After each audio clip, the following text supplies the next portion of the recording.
I officially transferred the house to my parents, knowing a divorce was becoming inevitable. With a cold, detached expression, Henry pointed at me and demanded that I leave, his voice laced with venomous insults. His parents watched, their approving smiles making it clear they stood behind his cruel words. Despite the hostility, I stayed composed, fully prepared for this moment. I had packed my bags long before, ready for this day. Without hesitation, I walked out, leaving them oblivious to the consequences that would soon unfold. I'm Amy, and I recently celebrated my 45th birthday. It's been quite a while since Henry and I were married, and our children have grown up, forging their own paths away from home. Once an ordinary salaried worker, my life took a turn when a friend introduced me to teaching others how to create handmade accessories. This shift from hobby to profession has been transformative, bringing me immense joy through my interactions with students and the daily act of creating. While some might doubt the wisdom of turning a passion into a career, I find deep fulfillment in it. Henry and I met by chance at my previous workplace, where he was associated with a client company. Our frequent encounters at work-related events blossomed into a deeper relationship, leading us to marry for love. After 4 wonderful years, we welcomed a lively and healthy son who has since graduated from a prestigious university and is now thriving in a happy marriage of his own. Yet, despite our son's achievements, Henry and I have struggled over the years. The gentle, thoughtful man I married transformed into someone much harsher, becoming increasingly demanding and treating me more like a servant than a partner. His expectations shifted daily, turning our home into a battleground over the smallest issues. As his verbal outbursts intensified, I found myself yearning for a fresh start, desperate to escape the turmoil. However, an unpaid mortgage kept me tethered to our current situation. To make matters worse, Henry inexplicably quit his job and now spends his days idly at home, leaving me to handle all the household responsibilities alone. The house we live in is especially dear to me as I finance its recent reconstruction with my savings. It stands as a testament to my dreams and hard work.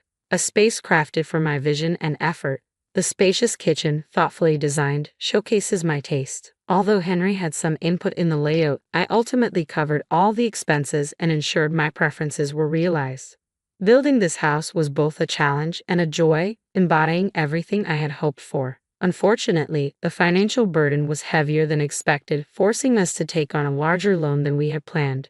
Taking on such a significant financial burden in our 40s felt overwhelming, but the promise of happiness in our new home gave us the strength to manage the debt. Yet Henry remained dissatisfied. His input was only minimally reflected in the final design, and he frequently complained, dismissing the expenses as wasteful and akin to throwing money away. Despite his grievances, I chose to focus on the joy our new home brought, trying to ignore his discontent. As time passed, Henry's complaints grew quieter, and he began to express his frustration through childish behaviors, like scattering trash and creating messes to irritate me. I'd often found myself wondering when this cycle of conflict would come to an end. A few months after we moved in, as these thoughts swirled in my mind, the doorbell rang unexpectedly. We weren't expecting any visitors, which sparked my curiosity.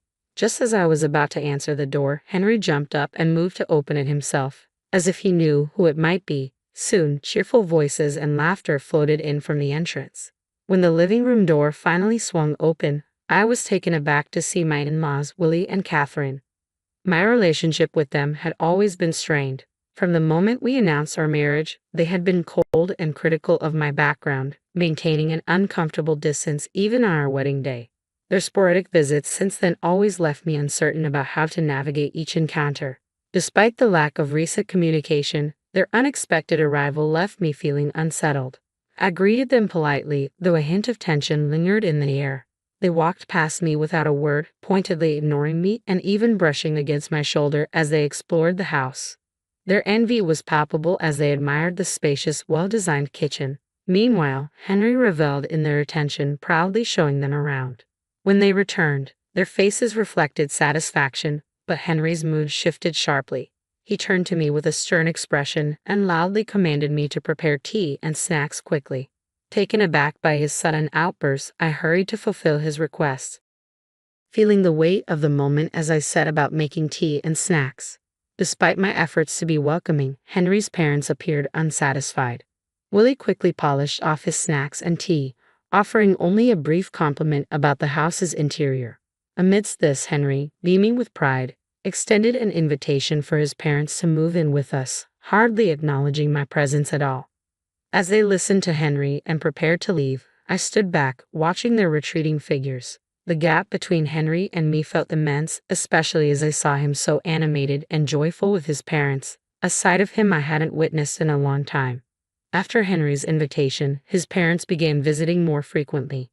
What started as a few times a month quickly escalated to several times a week, and soon they were almost here every day. With each visit, their criticisms of me intensified, and Henry did nothing to intervene. Instead, he grew increasingly blameful, voicing relentless complaints about how I was supposedly upsetting our son. Amid the mounting challenges, I found myself unable to voice my growing frustration, settling instead for constant apologies. The visits from my in-laws became more frequent, often occurring while I was away. Henry and his parents left clear evidence of their activities behind: beer cans, empty bottles, and alcohol spills that stained our new rug. Despite my objections, our home began to smell of booze and felt increasingly neglected. Henry's complaints about my contributions felt particularly ironic, given that he did nothing to help around the house. His involvement in gambling added another layer of stress. Betting slips frequently appeared, highlighting the financial risks and the futility of trying to explain the dangers of his habit. The losses were especially painful as the money wasted was hard-earned from my relentless efforts. As the in-laws' visits became more frequent, they often timed their arrivals for when I was out. This made it increasingly difficult for me to manage the situation or assert any control over the growing chaos and discomfort in our home. One day, when I unexpectedly returned home early, I found Henry and his parents comfortably settled in our living room. Surprised, I confronted them, but their dismissive responses and snarky attitudes made it clear they saw my presence as an annoyance. Frustrated and stressed by their insolence, I realized I had reached my breaking point. Instead of succumbing to my emotions, I resolved to devise a plan to manage the situation effectively. In the midst of this turmoil, an unexpected incident unfolded. On a day I would typically be away, the in-laws arrived unannounced, their surprise at finding me home unmistakable. I couldn't resist making a sarcastic remark about their usual avoidance of me, but they brushed it off as they confidently entered the house. Henry greeted them with a warm smile and proceeded to show them around from the kitchen to the bathroom. As I watched the thorough inspection, suspicion crept in. It felt like there was a hidden agenda behind their visit. When they left, their satisfied expressions suggested they had uncovered something significant. Curious and increasingly cautious, I questioned their need for such thorough inspections and wondered if there was something they felt compelled to tell me. I had previously warned Henry not to pry into my concerns, insisting it was none of his business, yet his behavior suggested he was hiding something. I suspected he was trying to manipulate the situation, though identifying his exact intentions proved difficult. My best option was to quietly observe and decipher the unfolding scenario. Then one day, after work, I returned home to a startling sight. A large moving truck parked in front of our house, emblazoned with the logo Moving Center. Henry was deep in conversation with the truck driver and several representatives. When our eyes met, he quickly averted his gaze and hurried back inside. To my shock, my in-laws arrived at the same time. They greeted me casually as if nothing were wrong, while Henry welcomed them with open arms, ushering them into the house. The tension in the air was palpable, signaling that significant changes were about to impact our living situation. As I followed Henry and his parents inside, I was struck by the dramatic transformation of our home. The familiar furnishings and personal items that once filled the space had vanished, replaced by my in-laws' outdated furniture, arranged as if they had already moved in. Sitting on the sofa, I was surrounded by their smirking smiles, radiating a sense of smugness. Their demeanor made it clear that this change wasn't spontaneous but part of a well-orchestrated plan. Feeling a mix of anxiety and determination, I opted to stay silent and observe what would unfold next. The anxious glances exchanged between my in-laws only intensified the already tense atmosphere. Soon, they hinted that there was something important they needed to discuss, suggesting an ulterior motive. Steeling myself and maintaining a calm facade, I listened as Henry took a deep breath and revealed that he had sold the house to his parents. He then proposed we get a divorce, and his parents nodded in agreement, their smug smiles betraying their satisfaction in orchestrating this situation. Despite the shocking revelation, I managed to stay composed, Having suspected their scheming all along, I quickly signed the divorce papers, set my wedding ring on the table, and announced my decision to leave.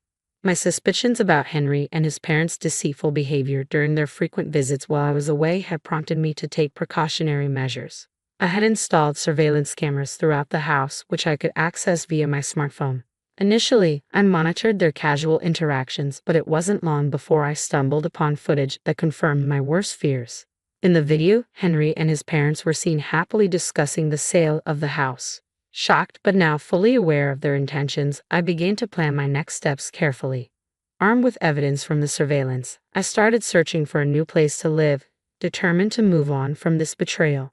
Taking decisive action, I initiated the transfer of the home loan from my name to Henry's. If they intended to force me out of our shared home, it only seemed fair that they should assume the mortgage payments and all associated responsibilities. With a monthly payment of $3,800, an amount drawn from my hard-earned salary, I had serious doubts about whether Henry and his parents, considering their current employment situations, could handle such a financial burden. Determined to sever all financial ties, I refrained from offering any support. Now free from the burdens of that relationship, I moved into a new, well-organized home furnished with fresh items, eager to start anew. On a tranquil day off, savoring the luxury of sleeping in past noon, my relaxation was abruptly shattered by the doorbell. To my surprise, Henry and his parents stood at my doorstep, uninvited and unexpected.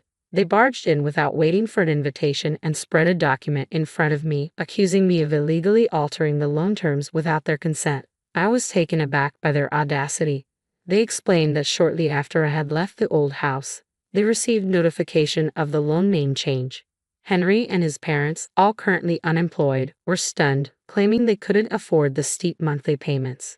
In a heated outburst, Henry insisted they wouldn't cover the costs. I tried to reason with them, explaining the consequences of defaulting on the loan, including how interest and late fees could significantly increase their financial burden. Henry listened, initially skeptical, but began to grasp the seriousness of the situation. When Henry looked up the loan information online, shock and distress washed over his face. I suggested it was time for them to explore new job opportunities for a fresh start. Their expressions grew even paler as the reality of their situation sank in. They confessed to having no savings or assets, with Henry burdened by significant gambling debts and lacking a steady income. They pleaded for understanding and assistance, referencing the years we had spent together. Unmoved by their appeals, I shut the door firmly, determined to distance myself from any attempts to salvage the relationship. Frustrated, they reported me to the police, which ultimately resulted in their removal from my property. Due to their financial struggles, they eventually moved to a more affordable apartment on the outskirts of town, where Henry managed to secure a part-time job to support his family. Meanwhile, my life continued on an even keel. I focused on my job and, in my spare time, started a blog about handmade crafts. The blog gained traction, leading to a substantial increase in my monthly income as requests for workshops and courses began to pour in. I had no intention of remarrying and was determined to navigate life on my own terms. One day, I stumbled upon an old household account book from the early days of my marriage. As I flipped through its pages, memories of our financial struggles flooded back. With a renewed sense of purpose, I resolved to carve out a new path toward happiness on my own. After reflecting on the past, I returned the account book to the shelf, ready to focus on creating a fulfilling future.